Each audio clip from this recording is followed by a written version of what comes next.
Thanks for coming. It seems like not many made it after lunch. It's sort of a sleepy hour, and those who are in probably are sleepy. So stay with me. I have something for you at the end. Thanks for the opportunity to present here. My name is Honigstein. Judging by my gray hair, I am a gaming veteran by now. This is my third startup. My second in gaming. The first one was a social casino game. The game was called, or the company was called Rocket Play, which I founded back in Israel and Tel Aviv, then moved to the Bay Area, where I've been for the last 7 years. So I flew in from San Francisco. So if I don't make any sense today, I'll blame it on the jet lag, which is pretty brutal, I have to say. Anyway, so the first game was a social casino game, which we successfully scaled to a top 50, top grossing app, especially on iOS. We sold the business 2015. And I actually wasn't sure whether I'm going to do another gaming company, because I know, gaming is hard, and scaling, as we heard this morning, is hard, especially on mobile with user acquisition costs. But me and my two co-founders, who are back in San Francisco, were really excited about blockchain. I think we always look for new platforms and new ways and new experience about gaming. And we do truly believe that blockchain is one of these rare opportunities that if you jump in early, you're going to bang your heads against all kinds of problems that you have to solve, but the price at the end is very big. So in the next minutes, we're going to talk about really the blockchain opportunity for casual games. We really have the promise of being a casual game. So we talk about opportunities, the new ways and new experience that you can create, but then also about the roadblocks that you have to overcome in order to get there, which are more than probably you would think. So I guess in this room we don't have to spend too much time about, people are getting excited about blockchain and gaming. There's tons of articles when you search the web about people saying, this is sort of a match made in heaven, gaming, you take blockchain together and all these new experiences that you can create. So we're going to talk about that. All right, so the first one, and these are sort of obvious, so I'm going to go through them quite fast and really focus on what you need to do in order to get there.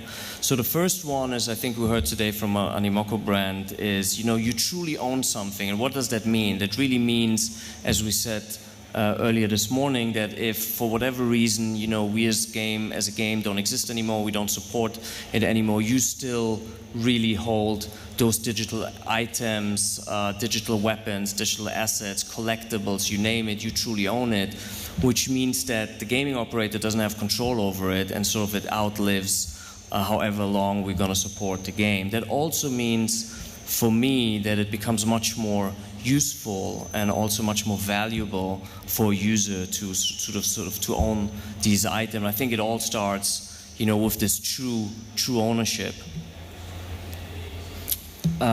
Game economies, that's something that we at Upland spend a lot of time with. As I mentioned early on, I was running a social casino company. There was no cash out element, and obviously we watched the economy, but at the end of the day it didn't matter. We could inflate, we could deflate, we could take money out of the economy. We basically could do whatever we wanted because it was a simulated economy, right? It didn't exist. It was between us and the user. Now suddenly you're on the blockchain. That means for the first time, these assets and fungible tokens are really, all of them are counted in a real economy. That means for a game operator, it's extremely hard, because basically you need to get the economy right from day zero. Otherwise, sort of you screw stuff. But I think from a user perspective, that means much more transparency, right? Again, it's more valuable. It's an open economy. They can transfer all these items. And so from a user perspective, it's just great, right? So he owns something which is valuable, and this is sort of the game economy that we deal with. That leads us to the next point, which sort of we already in a way mentioned. It's really transparency and security, right? Every transaction is being recorded. Everybody can see it. Nobody else can sort of access the user's assets, not even us, without their permission, right? So they're extremely secure.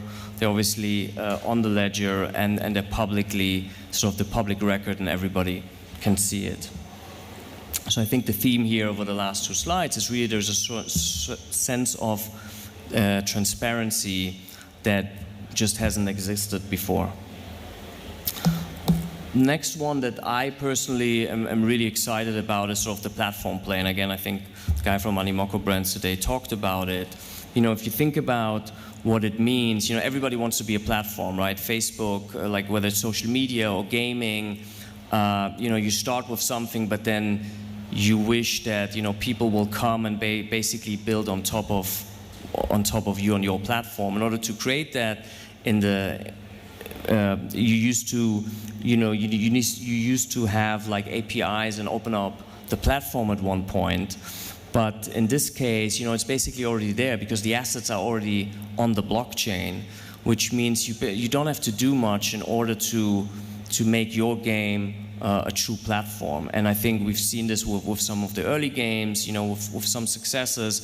There was immediately sort of third parties building on top of that and using those non-fungible tokens and utilizing them. So the jump from a game to a platform is much, much quicker.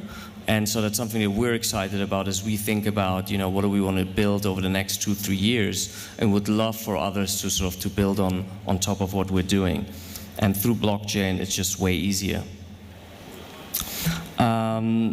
This is sort of, depending on, I guess, what you build as a game, could be very, very valuable. In our case, and I'll tell you in a second what we do at Upland, you know, we are a marketplace. So we provide a marketplace, but if you think about it, obviously because it's on the blockchain, the marketplace can be enabled also outside of our game. So it's this trustless exchange of value among the players that is just inherently happening through blockchain. And we believe that all of these that I mentioned are going to bring, you know, totally new experiences that we try to bring, that others try to bring to the casual market. But the definition of, and there's a big but, you know, the definition of a casual game is truly mass market. And we've seen today in the morning some numbers from the guy Depp.com. You know, numbers are quite small. I think if you want to be a casual game operator and provider and publisher of games, you know, it's clear that you have to reach the mass market. And I think that hasn't happened yet.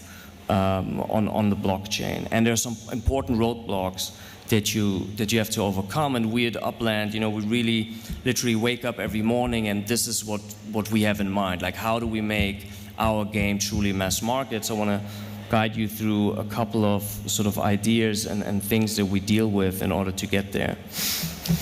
The first thing is really frictionless onboarding, right? So again, you know, forget about sort of the hardcore crypto community. We're now talking mass market. We're now talking about a game that tens, if not hundreds of thousands of users come and play every day. So one of the things is the frictionless onboarding, right? I need to either download the app from the App Store, or I need to go on a mobile website or on a desktop website, and I need to be able to get an experience right out of the gate. So today, you know, as you go through some of the games, you know, you have to immediately connect to a crypto wallet, right? And that's for us is a non-starter. Why? Because it's a shitty experience. 99.9% of people have no crypto wallets, don't know what crypto wallets is. So asking for someone who hasn't even experienced the game to immediately connect to a crypto wallet is, as I said, is a definitely non-starter. Then there's the freemium offering, right? So we all got used to that everything is for free, and we know that we'll monetize between 2 and 5% of our audience. And we also know that definitely in the mobile gaming space, you know, 60% of my users will not return on day one, right? So they will install, and then only 40% for a good game will come back on the second game. But in order to get a good experience, in order to get like a retention rate of around 40% on day one, I need to provide something on that experience, on that first session, right? I need to give them bonuses, I need to give them some sort of achievement, I need to give them something in order for them to come back, right? We all get used to it. In social casino, you know, we did it, we made sure that people got a good experience, they got a win on the first session. In other games, you know, if it's a builder game, you have the same experience, they give you enough sort of you can build something. So how do you do that if you run a real economy? You know, how do you do that if every account as an operator, you know, costs you money? How do you do that you know, basically you're giving out coins that have real value because they're a token. So this is a super important one and not an easy one to crack. The next one is also for us an absolute must, right?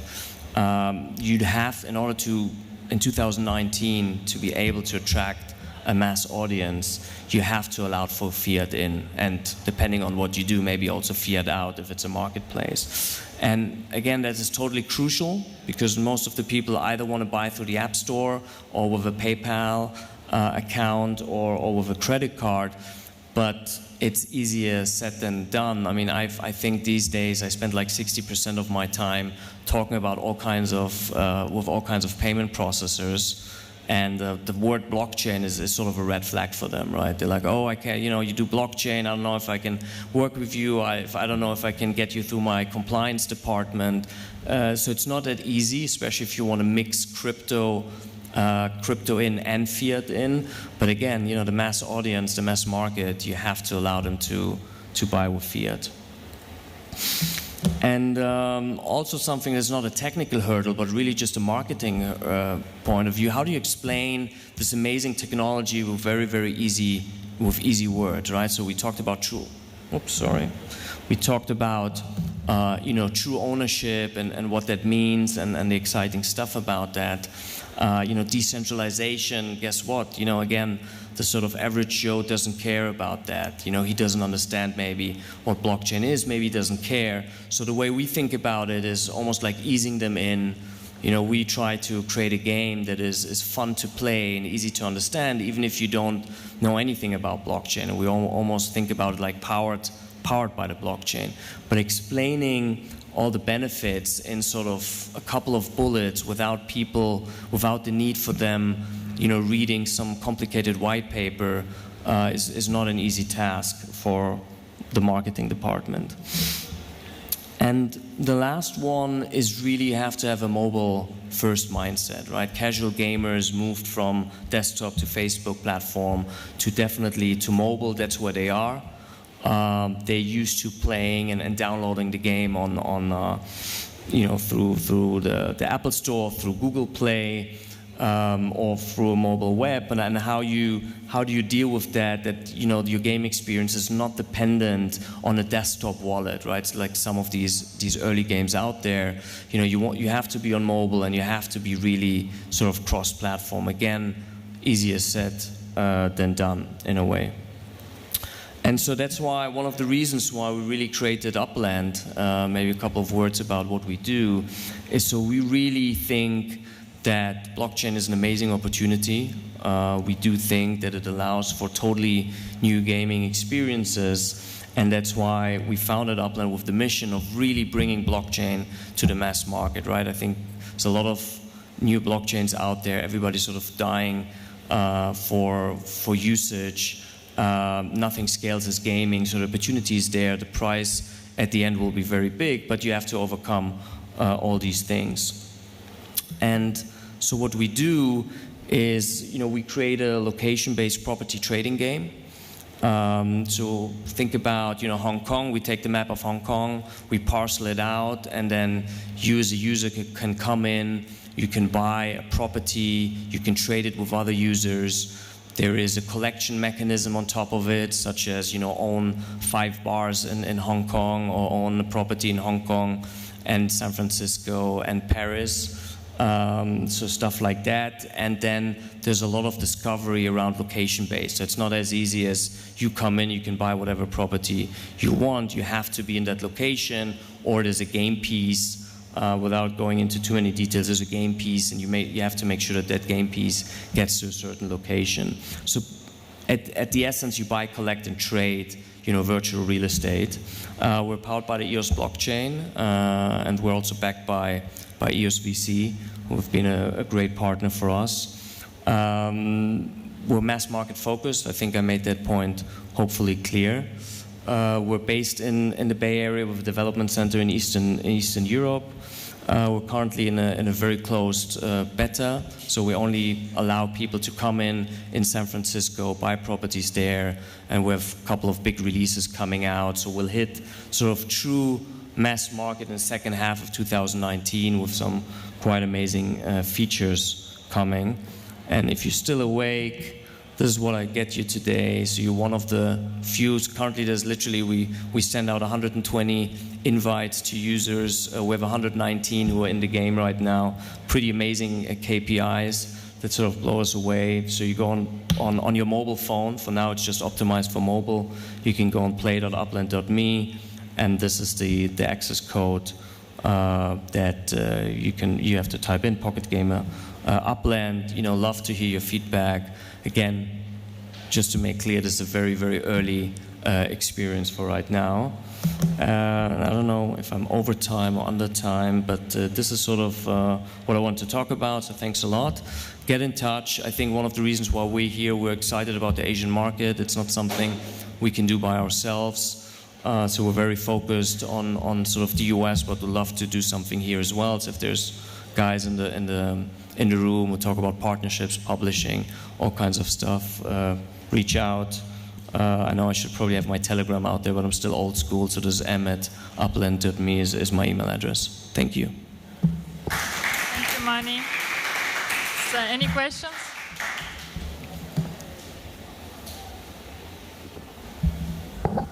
Hi, it's Barry O'Neill from Touch Press. This is not related to Upland, but your long experience in the games industry, and particularly with micropayments in the games industry, very, very curious to get your views on Libra, and whether you think Libra is going to have any sort of a disruptive impact, or any sort of an impact in terms of general consumer acceptance of pseudo decentralized currencies. Yeah, I don't know if I'm the right person to talk about, but if you look at the essence of Libra, there was nothing new, right? I think the only new thing was that there's Facebook behind it and bringing all their friends behind it. So I think at the end of the day, we're excited. We had actually in my previous company, we had a publishing deal with Facebook, and they, I think we all know that Facebook always wants to be in the payment space, right? They've tried with Facebook. I think it was called Facebook Coins, if I'm not mistaken, and failed. And when we did games on Facebook, our 30% cut went to Facebook, and then everybody went to mobile, and that's when they lost us. So I'm positive about it. I think there's a lot of bad press, and they need to figure out, and that's not my problem. I think as an industry, we'd all love to see them succeed with their big partnership. And also about micropayments, right? Someone needs to take care of it, and could be great for gaming, no doubt.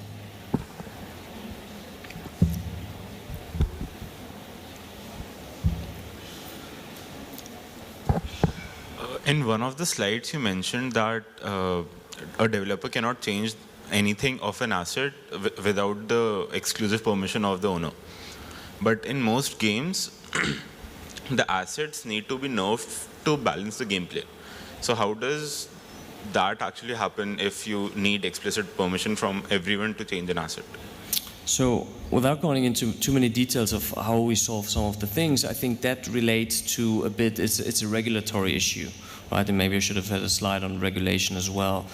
It's a question of is your token tradable or not, right? So I think in an ideal world, there's a lot of stuff we can do through blockchain, totally decentralized, be on any exchange, but that has a lot of implications, especially as we as founders are living all in the US and want to comply with US regulations. So I think what you mentioned is, I think ideally we all want to be there, right? Where you can just take it and be on any exchange and you do whatever you want, both for the fungible and the non-fungible token.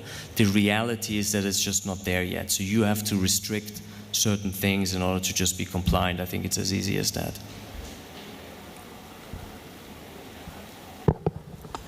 So specific to Upland, I think a lot of the things that you're talking about, including fiat in, fiat out, and reducing the amount of friction for onboarding new players and all that, makes a lot of sense. And I think that's broadly what the ecosystem should be aspiring towards as we move forward from the early generation of the web-based extension wallet-supported games.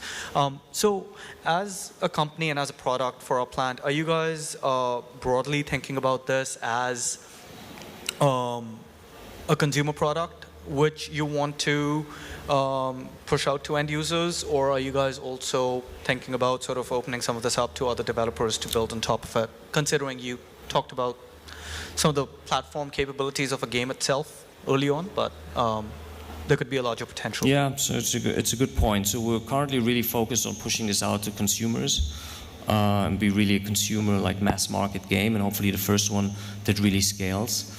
And as you mentioned, dealing with all that stuff. But then we've definitely big ambitions about opening it up, or you can argue it is already open, and then you can, the sky's the limit, right? People can then build out applications around AR and VR. You walk around and somehow, this building is owned by someone else. So it's almost endless in terms of the capability. So we're trying to simplify the message, but what you said is exactly where we want to be eventually. Yes. There's one more. I don't know if we run out of time. Sorry, you manage your time. I'm not looking. We ran out of time. Oh, we ran out of time. Okay, we can talk. Ask questions, Mani, after the... Okay, thank you. Thank you.